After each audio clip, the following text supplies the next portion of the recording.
Hello, everyone. Welcome to the Edgemoor Investment Advisors fourth quarter 2020 presentation on current market conditions and outlook. And welcome to 2021. I'm Jordan Smythe. My colleague Gay Truscott is here again today with me. And of course, we're still working and Zooming from home, which we've been doing since March.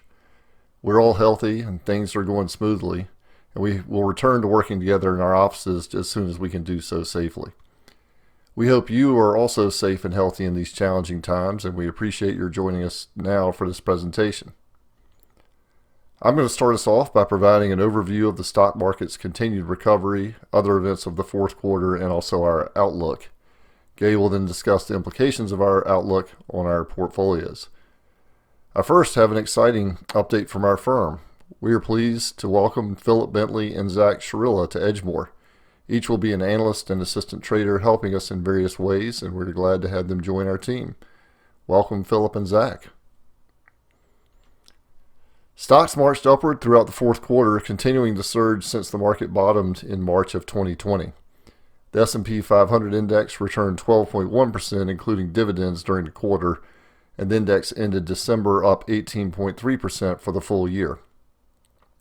Bonds rose slightly during the fourth quarter, and the Bloomberg Barclays U.S. Aggregate Bond Index returned 7.5% for the full year. Unfortunately, COVID-19 continued to dominate the news, and new cases rose to more than 200,000 per day in the United States, partly due to the return of students to college campuses and family travel and gatherings for the holidays.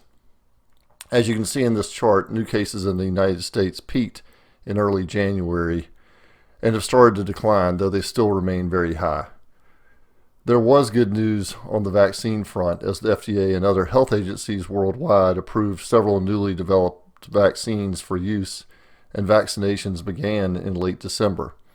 Above all else, the prospect of widespread vaccinations gives us hope that we will get the pandemic under control. The mandatory restrictions on travel, other activities, and businesses continue to have a big impact on economic activity. Even at times or in places without government-mandated restrictions, consumers have been wary of such activities as flying, going to movies or other events, or dining out, things that we do during normal times and take for granted, but are difficult to do now in a safe way. Gross domestic product swung sharply during 2020, as you can see here in this chart, falling at an annual rate of 31% in the second quarter, rebounding 33% in the third, and then rising at a slower rate of 4% in the fourth quarter. We're pleased that GDP is recovering, but it's still 2.5% below the level before the pandemic. Business hiring slowed during the fourth quarter, and the Department of Labor reported a loss of jobs in December, the first decline since the spring. The unemployment rate dropped slightly during the quarter to 6.7%, a big improvement over the 14.7% peak in April. However, this rate is still nearly double the level in February, and there are many who have left the workforce and are no longer counted among the unemployed. Reflecting the improved but still sluggish economy, corporate earnings probably declined about 5% in the fourth quarter and 12% for the full year. Support from the Federal Reserve, Treasury, and other government agencies remained critical. After much drama and delay, Congress finally agreed on December 21st to an additional relief package totaling $900 billion that includes payments of $600 to qualifying individuals, but provides no aid to state and local governments. We're glad to see this relief, but we also believe more will be needed to support workers and businesses while we wait for widespread vaccinations. Last and not least, we had the contentious presidential election and its aftermath, including the storming of the Capitol on January 6th. We are relieved to leave the uncertainty of the election and the transfer of power behind. Markets particularly dislike uncertainty, and it's now easier for investors to look ahead to the end of the pandemic and the resumption of economic growth. As we begin this new year, we're optimistic that 2021 will bring an improved global health situation as vaccines continue to be rolled out. We expect that as a larger portion of the population gets vaccinated and the economy starts to reopen in the spring and the summer, we'll see consumer and business confidence recover, which should lead to a sharp boost in corporate profits and GDP in the second half of the year. We also expect Congress to pass a new round of financial relief for families, businesses, and perhaps even municipalities, although the exact terms and the timing of any relief remain uncertain. Longer term, we see an increased likelihood for significant government spending on infrastructure, clean energy, and other projects that are favored by the Democrats, but we believe the 50-50 split in the Senate will moderate efforts to enact large-scale tax increases.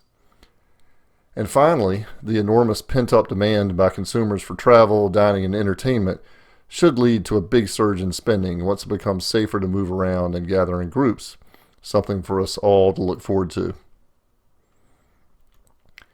We are optimistic, but we're also realistic enough to know that we still face significant challenges. COVID-19 continues to spread, and new variants of the disease have emerged, raising concerns about the efficacy of current vaccines and the potential for a slowdown in the economic recovery. Another major concern is the slow pace of rehiring the remaining 10 million workers who were furloughed or laid off in the spring and are still looking for a job, particularly in the hospitality and retail sectors. The longer these workers are unemployed, the harder it is for them to return to the workforce. Getting them back to work will be critical to the long-term health of our economy. We have seen an uptick in interest rates and inflation recently, likely driven by the expectation of greater government spending to boost the economy, combined with continuing supply chain disruptions which have restrained the supply of certain goods like building supplies and appliances. While we do not expect a sharp spike in inflation or interest rates, we are aware that they could pose a potential threat to both economic activity and future stock market returns.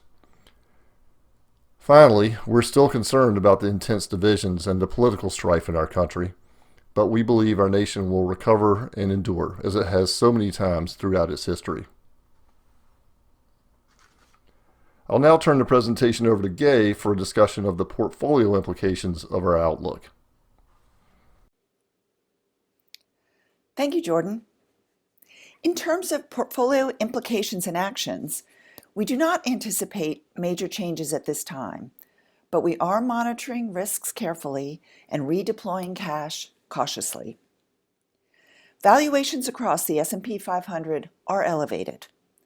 The combination of the stock market's sharp rise off its March lows with the decline in corporate earnings that Jordan talked about has led to an increase in the index's forward price-to-earnings valuation ratio to about 23 times, a level above its historical average. Now, as long as interest rates remain relatively low, investors will continue to look to stocks in search of higher returns. So for the moment, we are not overly concerned about the broad market's valuation. But we do continue to be highly selective, buying securities in sectors we see as favorably positioned and attractively valued, like industrials, healthcare, energy, and emerging markets. Let me give you a few examples of some of the companies we like and are buying in each of these sectors. Within industrials, which we think will benefit from increased infrastructure spending, one of the companies we are buying is Johnson Controls, an industrial conglomerate that has transformed itself into a global leader in smart building technologies and infrastructure systems. We like JCI because its shares trade at a discount to the broad market and pay an attractive dividend. And we believe the company is poised for significant growth since its merger with Tyco International in 2016. Within healthcare, a sector which continues to benefit from our aging population, one of the companies we like is CVS Health.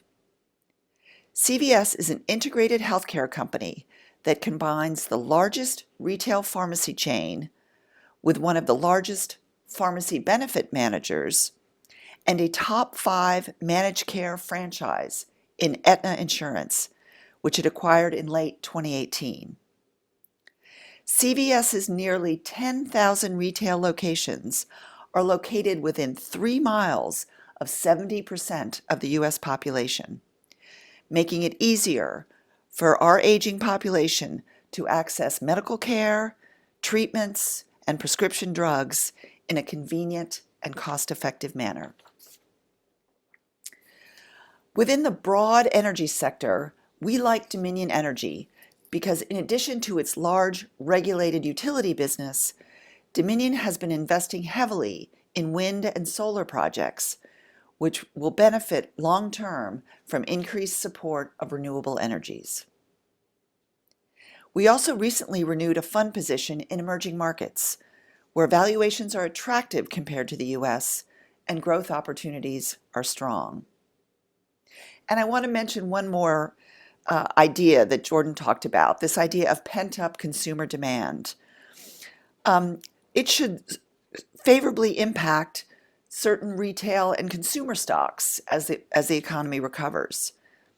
And Williams-Sonoma is an example of a retail stock that we own that has actually done very well through the pandemic due to strong consumer demand for home and home office furnishings. I can attest to that. In addition, the company's heavy investment in an e-commerce strategy has helped to drive its online sales to over half its total revenues last year. So you can see that many of the economic themes we've discussed today are directly impacting our current investment strategies. Finally, we are assessing the implications of rising rates on our income portfolios, which generally hold fewer interest rate sensitive fixed rate bonds and instead are invested in more high dividend paying securities like REITs, utilities, and telecom companies. I will leave you with a few takeaways which highlight our long-standing investment philosophy. First, we have confidence in our nation to recover from this pandemic and its many other challenges and resume growth.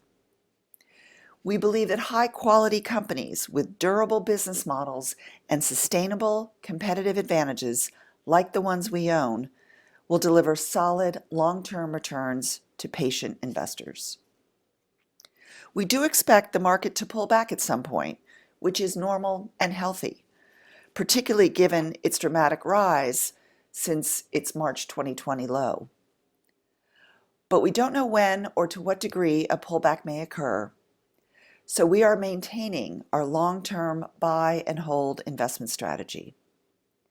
And now more than ever, we believe that our approach of active management, selectivity, and patience are the keys to long-term investment success.